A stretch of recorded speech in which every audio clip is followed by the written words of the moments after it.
Inclusive, Alex, a gente não pode esquecer da dimensão religiosa da coisa, ou seja, muitos desses caras aí brigam de fachada na arena política, lá no palanque do Congresso, mas depois eles vão se reunir, trocar beijinhos em reuniões discretas de seitas e sociedades secretas, né? Entendeu? Os caras gostam disso, né? E esse é um abismo que separa a grande população da elite. Isso nunca é falado, e isso é uma questão fundamental na ciência política hoje, que é a religião da maioria cristã contra a religião da elite, que em muitos casos é satânica. É um povo cristão sendo governado por uma elite satânica, isso em todo mundo. E ninguém fala nada disso. Cara, posso falar uma coisa? Eu fui envolvido, cara, com o pessoal aí da pesada dessa área de revolucionários aí. Eu nunca fui comunista, graças a Deus. Mas eu acreditava em fazer revolução, mudar tudo. Eu era anarquista mesmo, cara. Até sou meio anarquista ainda hoje. Acho que é até bom ser anarquista para não acreditar muito nessa conversa fiada que tiver na politicagem nacional, né? Mas, claro que eu não sou anarquista, né, como esses caras aí que querem fazer uma revolução. Mas eu digo anarquista no sentido como o Olavo fala, né? Não botar muita fé em muitas coisas aí, porque a gente está vivendo com seres humanos. Seres humanos são seres falhos, né? E eu conheci essa turma, e toda essa turma não, né? Não todos, mas o pessoal é muito ligado com o PT, sabe, o Alexandre? Sim. Da pesada. Esses caras têm todo um trabalho de desconstrução dessa sociedade. Eles querem mudar tudo. Tudo. Família, direito, dinheiro, propriedade, né, valores, moral. Eles já têm o pacote pronto. E o pacote pronto deles, a gente identifica como o quê? Um pacote de uma seita satânica. Porque esses caras querem o quê? Eles querem que eles possam ter o direito de matar quem eles quiserem. E eles matam. Esse pessoal aí, por exemplo, muitos desses foram envolvidos aí com esse movimento guerrilheiro no Brasil, né? Desses caras que eu conheci. Eles traficam drogas, são traficantes de drogas internacionais, entendeu? Internacional. Eles mandam droga para tudo quanto é lugar do mundo e não dá nada para os caras, entendeu? Eles drogam crianças. Eles mesmos acreditam que tem uma origem, uma fonte satânica na existência deles ali. Uma origem satânica, como se eles conseguissem rastrear a origem da família deles desde a época da queda do homem. A conversa com esses caras é nesse nível, cara. Não é à toa que esse pessoal é tão persistente, não é à toa que esse pessoal está tão maquinado há mais de 100, 200 anos fazendo isso daí. Porque esses caras pertencem a seitas satânicas, sim, cara. Entendeu? Isso daí você não consegue através de ideologia política. Você não consegue através de nada que seja aí, terrestre. Isso é uma coisa espiritual mesmo, cara. Resumindo a ópera...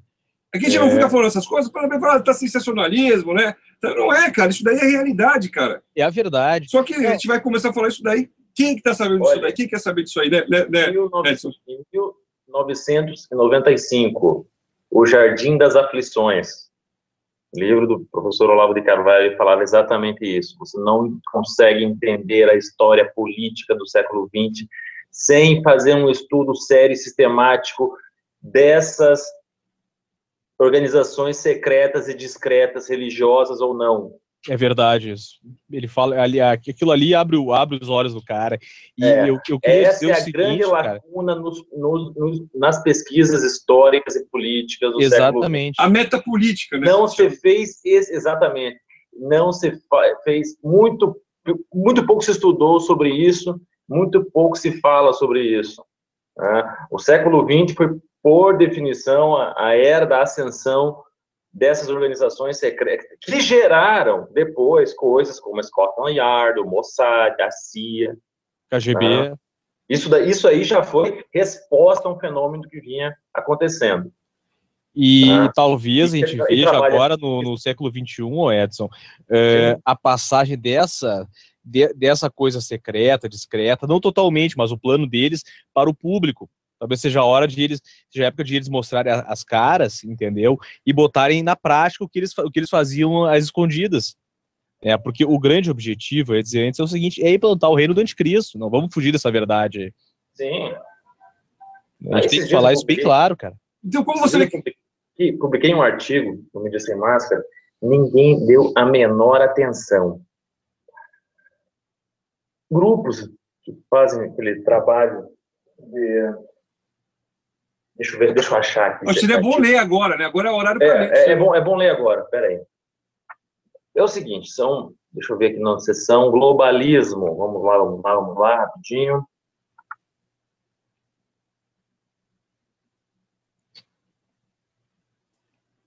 Bom, já se fala abertamente na ONU do seguinte sentido. Como as igrejas estão resistentes para ser... Achei. Aqui. ONU se envolve com teologia para promover o aborto. O artigo do Stefano Genarini, do Catholics for Family, do CFAM. É o seguinte, o Population Fund da ONU, né, o Fundo de População, aquele UNFPA, está mergulhando de cabeça na teologia, exegese e práticas espirituais num novo manual sobre religiões, sexualidade e questões reprodutivas para diplomatas e funcionários da ONU. Eles estão percebendo a resistência que as pessoas de fé impõem a essa agenda globalista, né? E a gente já tem estudos por aí que, quando você rastreia quem é quem nessas elites globalistas, você chega sempre nessas sociedades secretas e discretas, né? E famílias dinásticas, famílias ligadas tradicionalmente ao ocultismo, né?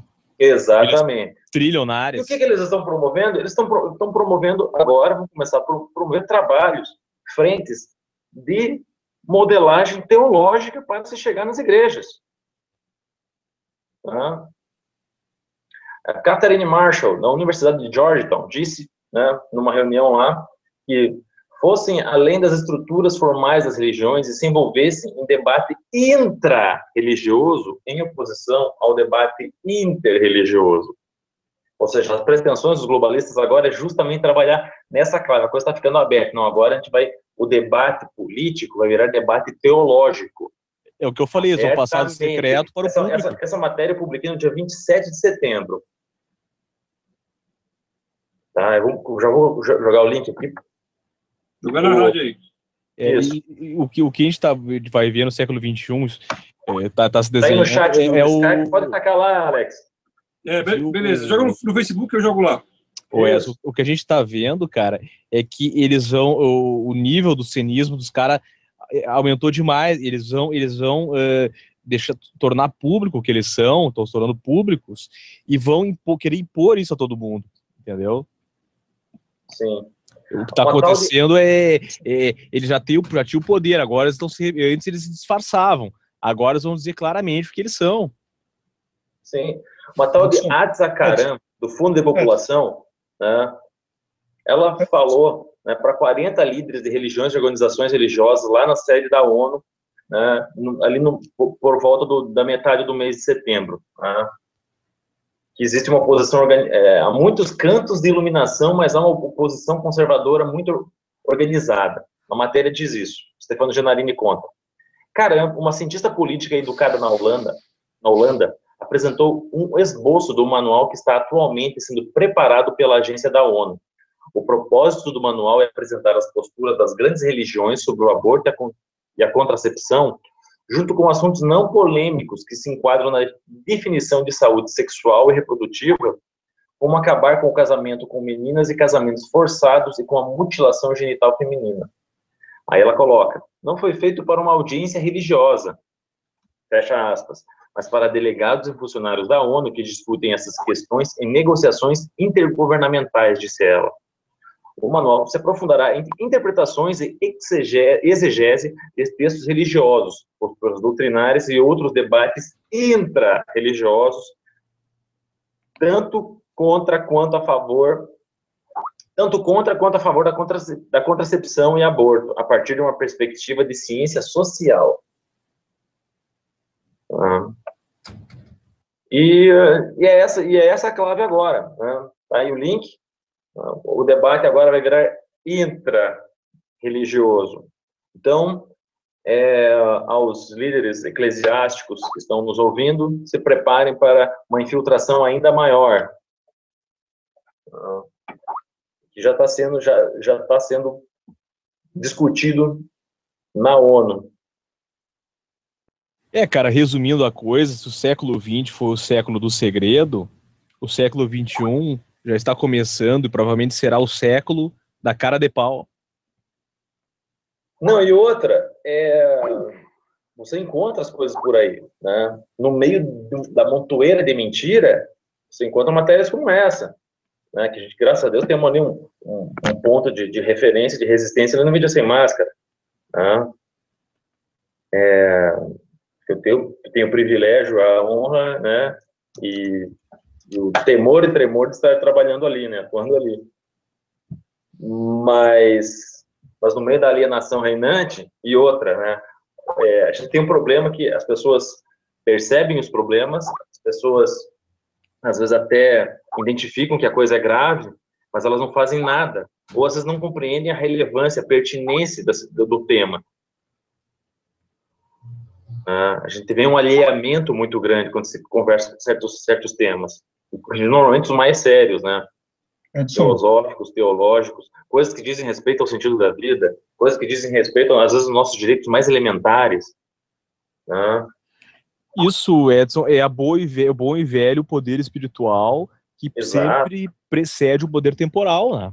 Sem dúvida. Bom, a gente né, estudou aí, tivemos grandes autores do século XX aí, os mais relevantes sempre juntaram, né, a questão política com a religiosa. Temos Eric Feiglin, temos Christopher Dawson, né, o próprio René Guénon, com reservas.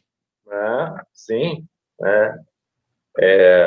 Mesmo sendo um adversário, estando no campo islâmico ali, é um cara cujo alcance intelectual provavelmente jamais será visto por esses analistas bobocas aqui do Brasil. Sim, o que esses caras da ONU entenderam, e que às vezes os próprios cristãos não entendem, né, é que a religião influencia a cultura e a cultura influencia a política.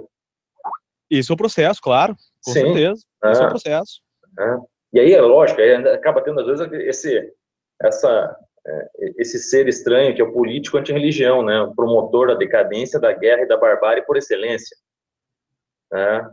Não misturem religião com político. Pera lá, meu querido. Impossível, né? O fundamento de uma civilização, de uma sociedade, começa lá, onde os valores que as pessoas consideram mais sacros e intocáveis. E por que os comunistas querem destruir o cristianismo, né? Sim. O Edson.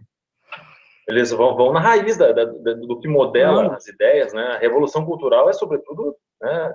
Agora com esse evento que teve em setembro na ONU aí, que não foi dada muita atenção por conta do nosso calendário eleitoral, a coisa tá na cara. Né? Na então, verdade, estão vindo para os cristãos aí, né? E para alguns de nós aí que estudamos filosofia, e mais alguns desafios apologéticos pela frente. Sabe, Edson, que há tempos atrás eu, falando essa questão do debate intra-religioso, sim. É um comentário bem curto, é só uma curiosidade. Uma vez fuçando se eu não me engano, na Ford Foundation, a Fundação Ford, eles têm lá as bolsas que eles dão para tudo que é tipo de projeto que você imaginar, né? Então tem questões assim ligadas à inclusão social. Lógico que a pauta geralmente é uma pauta de esquerda soft, né? Financiamento de aborto. Bom, aí já não é esquerda soft, né? Mas promoção de valores, culturas, etc. Tem todo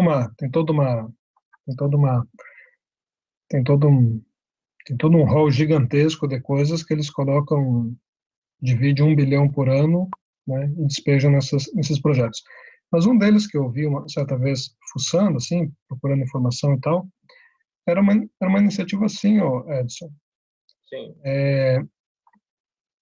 Eles estavam financiando um pesquisador, ou um grupo de pesquisadores, para você construir uma argumentação teológica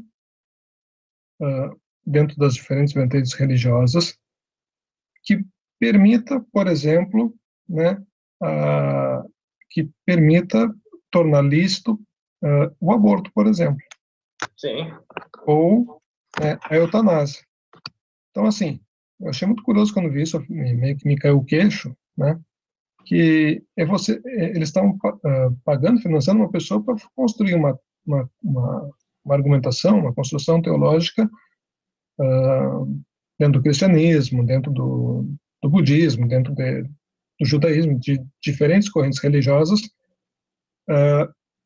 justificando, né, essas coisas que são, né, são proibidas totalmente, né? Sim.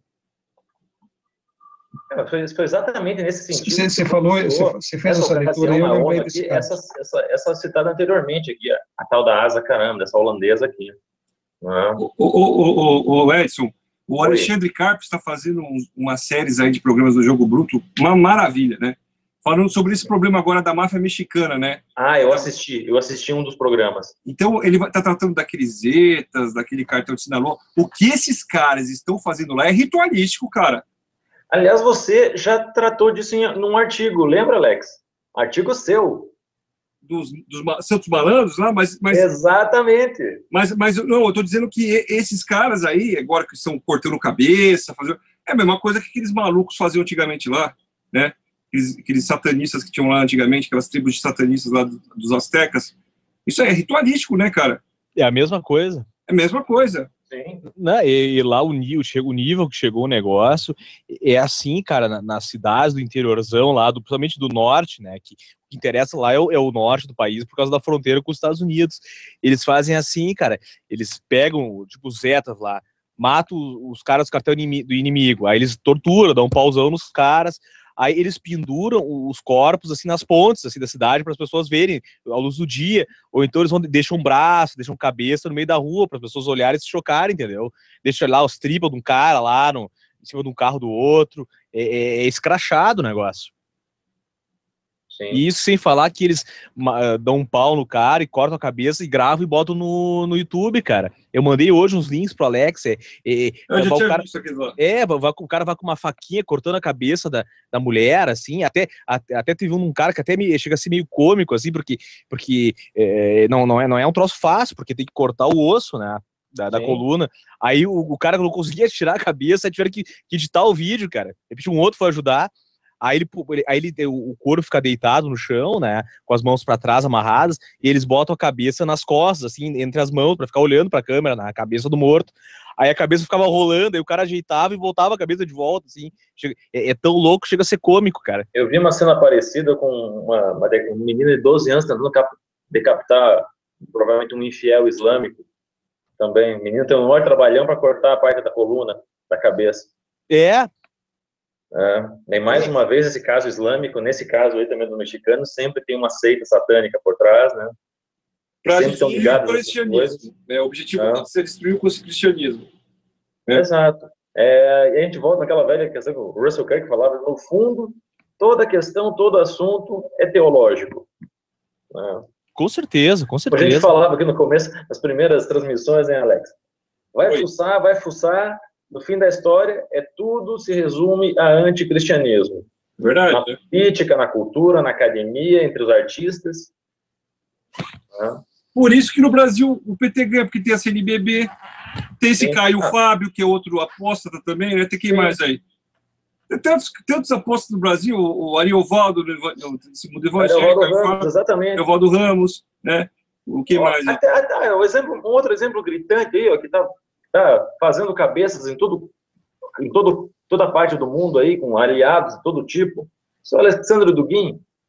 Sim, claro. Não consegue se conceber como ideólogo se não conseguir não colocar aquela mistureba de religião ali, né? Cara que andou com Aleister Crowley, que andou com um monte de picareta, andou com bruxo, ele envolvido em bruxaria. Você vê a estética dele naquele site lá no Arctogaia.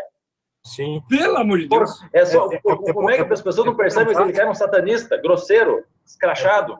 É bom E ele lembrar, quer usar a máscara do cristianismo ainda, né? Ainda quer usar cara, máscara do cristianismo. Pois é. Baita cínico. sim. Você lê 3 parágrafos no livro dele, você sabe que o cara é um anticristão, um anticristo, quer ser um anticristo, né? Mas ele ainda posa de cristão. Aliás, o pessoal... O Saulão estuda muito esse tema, né, Saulo? Não, pois é. Que isso tem relação com as eleições, porque no meio ortodoxo, que nem chama de ortodoxo, né? No meio ortodoxo, a Dilma teve um amplo apoio, né? Justamente por causa dessa aliança que a Dilma está fazendo com o Putin, né? Então, só por causa disso, vários ortodoxos votaram na Dilma, né? Vislumbrando uma geopolítica multipolar, né? É uma palhaçada, chega a ser cômico até, né? Eles omitem, eles fecham os olhos para tudo que o PT faz com relação às ofensivas do PT contra o cristianismo, né? Inclusive contra o cristianismo ortodoxo, e optam pela Dilma por causa da aliança que ela está fazendo com o bloco russo-chinês, né? É uma coisa patética, assim. A gente, né? Lembrar dos rabinos também, que eles também foram torturados, né? Oi? Os rabinos também, né? Rabino apoiou o Obama nos Estados Unidos, é brincadeira, né, cara? Não, mas eu acho que ele tá falando Não, ele está falando da Romênia. Tá na Romênia. Se viram rabinos, pastores, padres, eram todos, giravam ali em torno do pastor Von Brunt, né? Eram todos amigos, no mesmo barco, né? Todos perseguidos e torturados. A sessão de tortura que eles faziam era um rabino ter que tirar, por exemplo, as unhas de um pastor e vice-versa, né? Eles queriam fazer isso, né? Para tirar toda a humanidade que eles tinham lá na prisão, né? Sim, eles obrigavam o padre a assistir a tortura do pastor e vice-versa. Eles obrigaram o padre a tirar, né? A tirar, senão ele morria. Então o padre morria porque não queria torturar o rabino, é isso que acontecia. O Edson, eu só queria voltar no negócio que você falou aí. Eu acho que no ano que vem é o ano da teologia da missão integral, viu? Dela se consolidar, viu? Na base evangélica. Isso vai acontecer e vai ser porque já foi colocado no Foro de São Paulo. Isso daí é uma prioridade nível 0 para eles, né? Que venham quentes, porque eles têm aquela história, né? Eles têm a maioria numérica, né? Nós temos a lógica ao nosso lado, né? Nós temos aí a revelação do nosso lado. Como é que se sustenta uma vigarice intelectual daquela comissão integral? Uma exegese forçada, com retórica... Com musiquinha. Isso, com retórica de discurso de Miss. Os artigos que eu escrevi, né, entrando no âmbito da argumentação, da defesa das teses deles, eu nunca recebi uma objeção consistente. Nunca. Estou esperando. Aí, comunistinha gospel, estão me ouvindo? Venha, vamos debater. Não se diz cristão, então siga o que diz o profeta Isaías: vinde e arrazoemos. Cai para dentro, maluco.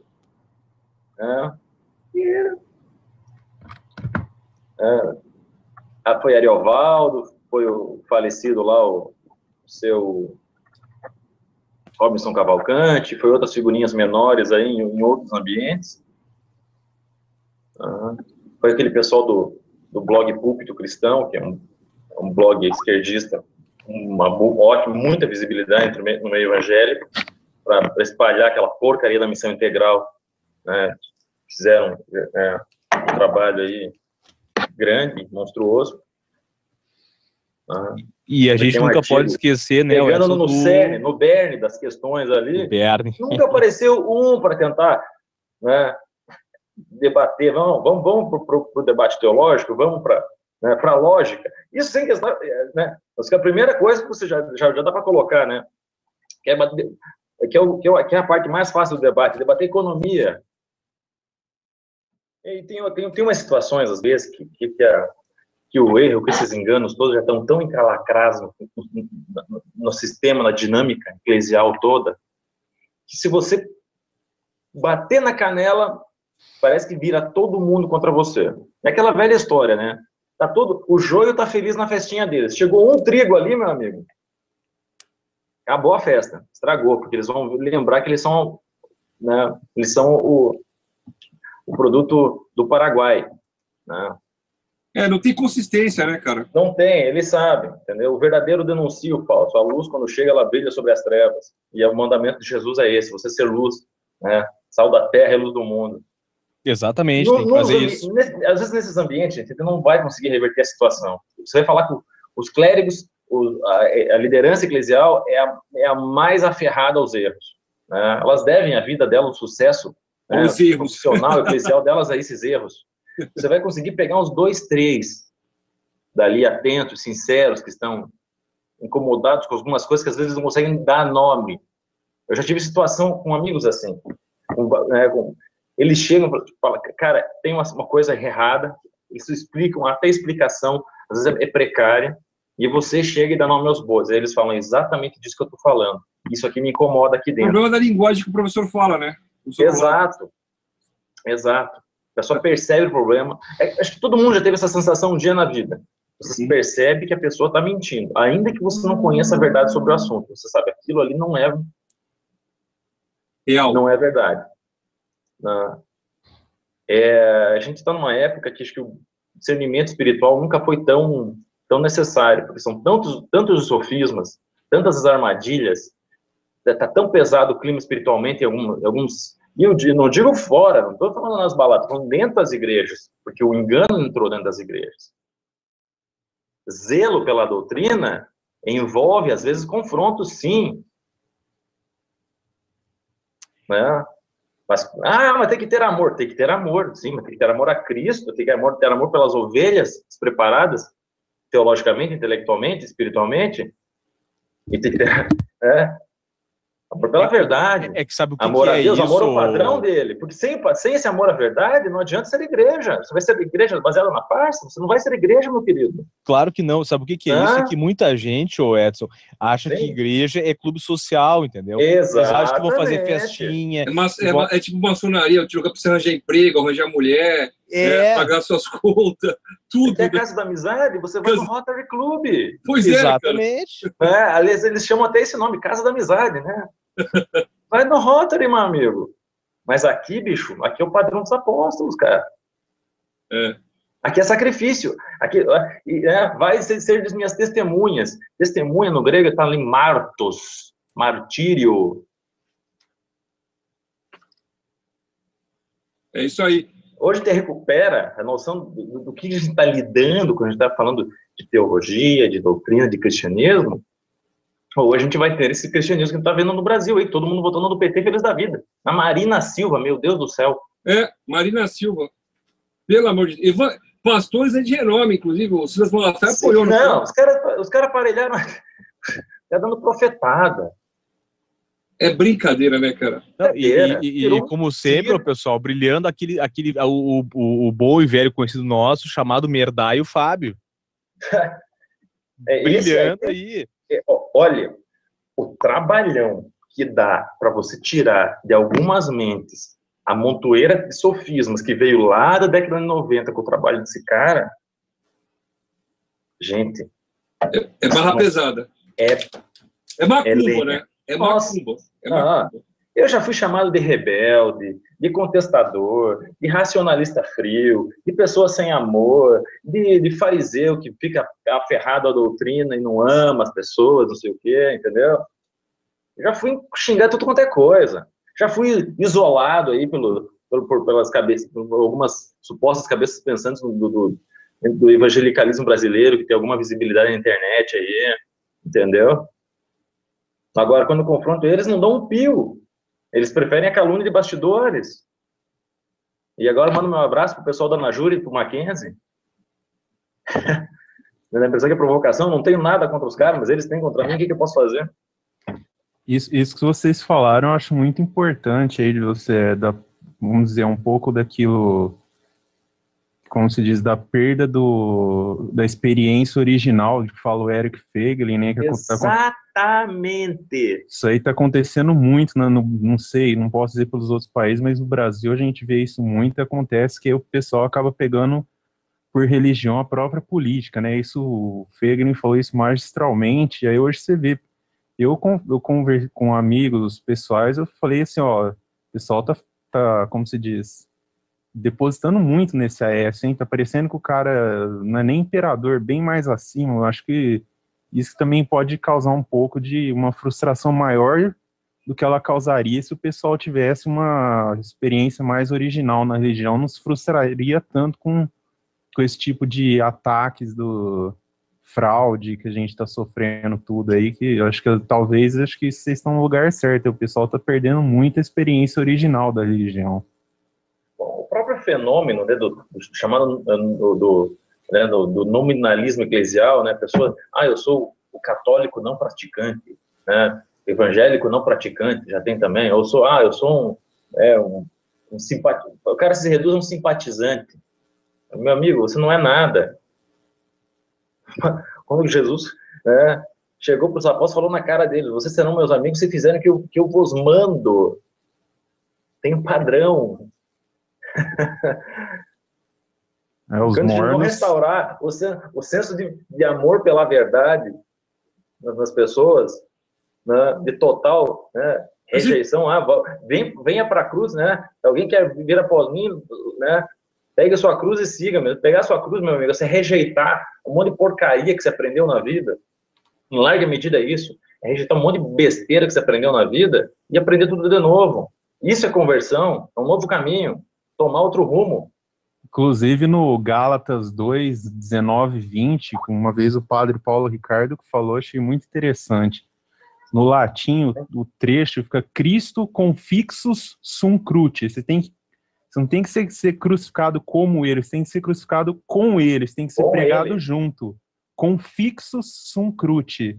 Eu acho que é um negócio muito interessante. E depois tem um outro em Romanos 6:4, que eu acho que ele falou também, que ele usa o termo consepulte.